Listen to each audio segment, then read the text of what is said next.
Fatty acid, ठीक है। ये क्या है हमारा, ये हमारे फैटी एसिड यानी कि वसी अम्ल का प्रकार होता है। इसमें क्या होता है, विशेषता क्या है इसकी कि इसके डबल बॉन्ड नहीं होते, ठीक है।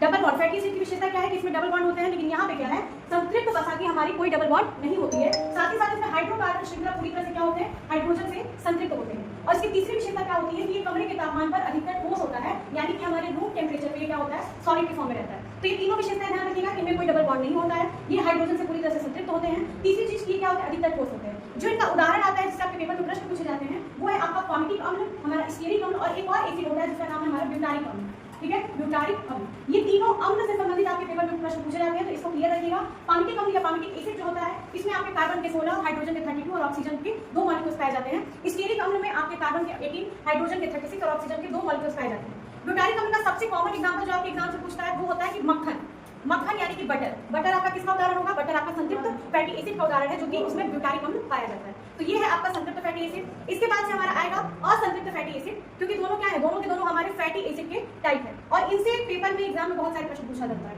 असंतृप्त यानी कि अनसैचुरेटेड फैटी एसिड, इनमें क्या होता है, इनमें एक या अधिक डबल बॉन्ड होते हैं। डबल बॉन्ड यानी दो साथ में बॉन्ड होते हैं, एक भी हो सकता है और एक से अधिक भी हो सकता है। दूसरी विशेषता क्या है कि कमरे के तापमान पर ये अधिकतर तरल होते हैं, यानी कि ऑयल के फॉर्म में होते हैं, लिक्विड के फॉर्म में होते हैं। प्रकार इनका क्या है, तो दो प्रकार होता है, एक हमारा होता है मूफा, मोनो अनसैचुरेटेड फैटी एसिड, और दूसरा होता है हमारा फूफा यानी कि हमारा पॉली अनसैचुरेटेड फैटी एसिड। अब देखिए मोनो असंतृप्त यानी कि मोनो अनसैचुरेटेड जो होता है इसमें क्या होता है, सिर्फ एक डबल बॉन्ड यहाँ पर प्रेजेंट होता है, और जो फूफा होता है यानी कि पॉली, मोनो का मतलब ये होता है एक, पॉली का मतलब होता है अधिक। तो जो इसका उदाहरण क्या हो जाएगा हमारा ओलिक अम्ल। ओलिक अम्ल जहाँ पे कार्बन के 18 मॉलिक्यूल्स लगभग पाए जाते हैं बॉन्ड में, ये हमारा क्या होता है, ओलिक अम्ल होता है।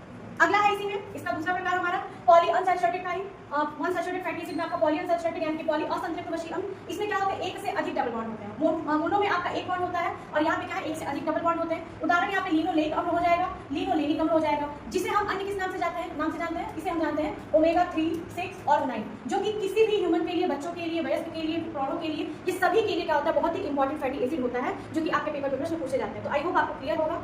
Thank you so much.